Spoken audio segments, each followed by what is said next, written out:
Ada dialog yang sangat luar biasa terjadi antara orang buta sejak lahir yang disembuhkan oleh Yesus dengan sekelompok ahli agama pada saat itu yang sedang meneliti apakah mujizat itu datang dari Tuhan atau bukan. Karena mereka pada prinsipnya menolak kehadiran Yesus sebagai Mesias. Saudara yang kasih dalam Tuhan, ini unik sekali. Kenapa? Karena kita melihat ada dua pihak. Pihak yang pertama adalah orang yang buta sejak lahir mengalami kesembuhan karena dia percaya kepada Yesus. Tetapi yang kedua, kelompok yang kedua ini, mereka mengerti tentang kedatangan Mesias, tetapi mereka belum mengalami mujizat karena tidak percaya Yesus.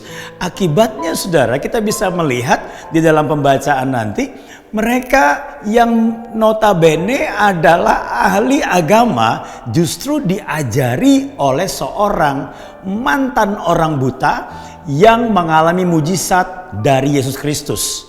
Kita akan lihat di dalam Yohanes 9 ayat 31 sampai dengan 33. Kita tahu bahwa Allah tidak mendengarkan orang-orang berdosa, melainkan orang-orang yang saleh dan yang melakukan kehendaknya. Dari dahulu sampai sekarang tidak pernah terdengar dikatakan bahwa ada orang yang memelekan mata orang yang lahir buta. Jikalau orang itu tidak datang dari Allah, ia tidak dapat berbuat apa-apa. Beberapa ayat ini memberikan suatu ajaran bukan hanya kepada ahli-ahli agama yang sibuk meneliti mujizat itu terjadi oleh siapa, tetapi bagi kita juga. Ternyata di sini dia memberikan sebuah ajaran kepada kita bahwa mujizat bisa terjadi ketika yang pertama adalah relasi benar dengan Tuhan. Artinya apa?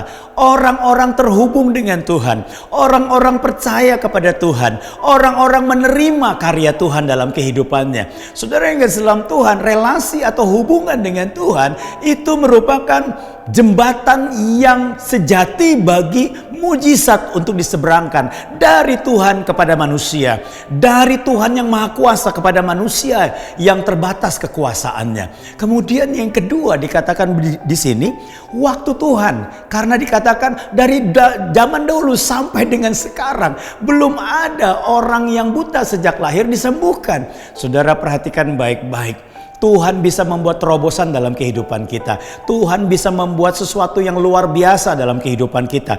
Tuhan bisa membuat sesuatu yang tidak lazim dalam kehidupan orang percaya. Karena apa? Yang terpenting bukan waktu yang berjalan dan waktu yang akan datang. Yang terpenting adalah waktu Tuhan yang berlangsung dalam kehidupan kita.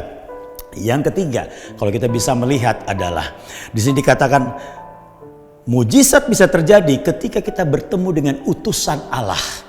Karena dikatakan begini dalam ayat 33, jikalau orang itu tidak datang dari Allah, ia tidak dapat berbuat apa-apa. Saudara, kalau kita bisa melihat bahwa hargailah perjumpaan kita dengan utusan Allah, karena bisa saja Tuhan mengalirkan kuasanya, mujizatnya melalui kehidupan mereka.